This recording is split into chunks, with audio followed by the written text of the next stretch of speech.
मेरे कॉलेज के पहले साल में मेरा रूममेट एक ऐसा लड़का था जिसके माता पिता काफ़ी अमीर थे। चलिए उसे अमन कहते हैं। अमन एक बाल कलाकार था और भले ही वो बहुत प्रसिद्ध न हो, यार कहानी सुन के चैनल सब्सक्राइब कर दो। जैसे भी हो सब्सक्राइब के बटन पर क्लिक करो। लेकिन उसने कुछ बड़े टीवी धारावाहिकों में छोटे मोटे किरदार निभाए थे और कुछ प्रसिद्ध कार्टून सीरियल्स में डबिंग भी की थी। उसके माता पिता उससे बहुत ऊंची अपेक्षाएं रखते थे और उसके अभिनय के दौरान बहुत सख्त थे। जब वो हमारे विश्वविद्यालय, जो कि भारत के शीर्ष 10 विश्वविद्यालयों में आता था, में दाखिला लेने में सफल हुआ तो उसके माता पिता ने उससे उसी उच्च स्तर की उम्मीदें रखीं।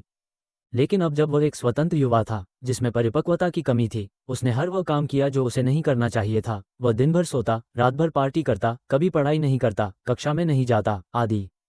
हालांकि जब भी उसके माता पिता उससे फ़ोन पर बात करते, वे हमेशा मेरे बारे में पूछते कि मैं अमन पर अच्छा प्रभाव डाल रहा हूं या नहीं।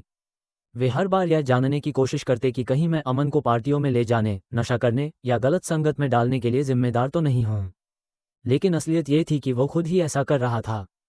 सेमेस्टर के अंत में अमन को उसके विभाग से चेतावनी मिली कि यदि उसने अपने 4 में से कम 2 विषयों की अंतिम परीक्षा में अच्छे अंक नहीं लाए तो उसे कॉलेज से निकाल दिया जाएगा। इसके अलावा वह अपनी स्कॉलरशिप भी खो देगा, जिससे उसकी ट्यूशन फीस का बड़ा हिस्सा चुकाया जाता था। ये सुनकर उसे अपने पिता को ये खबर देनी पड़ी।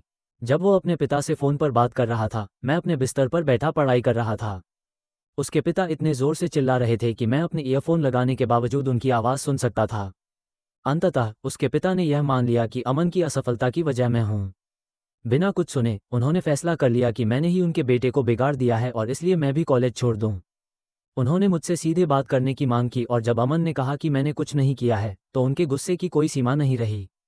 इसके कुछ दिनों बाद विश्वविद्यालय प्रशासन से मुझे फ़ोन आया कि अमन के पिता ने मेरे निजी विवरण प्राप्त करने का अनुरोध किया था और मुझे तुरंत अपने लॉगिन पासवर्ड बदल लेने चाहिए। जब मैंने अमन को ये बात बताई तो उसने गुस्से में अपने पिता से फ़ोन पर बात की, लेकिन उसके पिता ने बिना कुछ कहे फ़ोन काट दिया। परीक्षाओं की तैयारी में व्यस्त होने के कारण मैं इस नाटक पर ज़्यादा ध्यान नहीं दे सका, लेकिन फिर अमन का पिता सच में कॉलेज आ पहुंचा। जब वो हमारे कमरे में आया तो वह गंजेपन को छिपाने की असफल कोशिश कर रहा था, अपने कुछ बचे खुचे बालों को आगे की ओर कंघी कर रहा था। मैं उस समय बीमार था और परीक्षा की वजह से कमरे में ही था। अमन के पिता ने न केवल अमन का सामान पैक किया, बल्कि उसके किताबों और नोट्स को कूड़े में फेंकना शुरू कर दिया। वो बार बार उससे पूछ रहे थे कि क्या उसने आधिकारिक रूप से विश्वविद्यालय से नाम कटवा लिया है। जब अमन ने गुस्से में हाँ कहा तो उसके पिता मेरी तरफ मुड़े और बोले, अब तुम्हारी बारी है। जब मैंने कहा कि मैंने कुछ गलत नहीं किया और कॉलेज नहीं छोड़ूंगा, तो उन्होंने मुझसे मेरी लॉगिन डिटेल्स मांगी। जब मैंने इनकार किया और कहा कि अगर उन्होंने मेरे लैपटॉप या मुझसे छेड़खानी की तो मैं पुलिस बुला लूंगा, तब बहस इतनी बढ़ गई कि हमारे हॉस्टल वार्डन को आकर चेतावनी देनी पड़ी कि यदि शोर शराबा बंद नहीं हुआ तो सुरक्षा गार्ड बुला लिए जाएंगे। अमन के पिता ने अंत में मुझसे कहा कि अगर मैं उनकी बात नहीं मानूंगा तो वे मेरे माता पिता को सब कुछ बता देंगे और वे मुझे कॉलेज छोड़ने पर मजबूर कर देंगे। लेकिन मेरे माता पिता ने जब ये सुना तो उन्होंने सीधे उन्हें जवाब दिया कि वे दोबारा कभी मुझसे संपर्क करने की कोशिश न करें। कुछ समय बाद अमन ने मेरे ग्रेजुएशन की फ़ोटो पर गुस्से वाला रिएक्शन दिया, जिससे मुझे डर हुआ कि कहीं उसके माता पिता मेरी सोशल मीडिया गतिविधियों पर नज़र तो नहीं रख रहे हैं। इसलिए मैंने उसे भी ब्लॉक कर दिया। मुझे उम्मीद है कि वह समझ गया होगा। समय बीतने के साथ मैंने इस घटना को भुलाने की कोशिश की, लेकिन यह मेरे जीवन का एक महत्वपूर्ण सबक बन गया। इस घटना ने मुझे ये सिखाया कि कुछ लोग अपनी गलतियों की जिम्मेदारी लेने के बजाय दूसरों को दोष देने में विश्वास रखते हैं।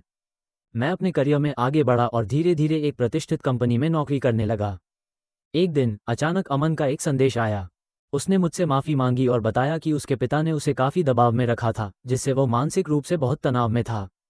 उसने ये भी बताया कि कॉलेज छोड़ने के बाद उसकी ज़िंदगी और भी मुश्किल हो गई थी और वह अपने पिता की सख्ती के कारण कई वर्षों तक किसी से खुलकर बात नहीं कर सका।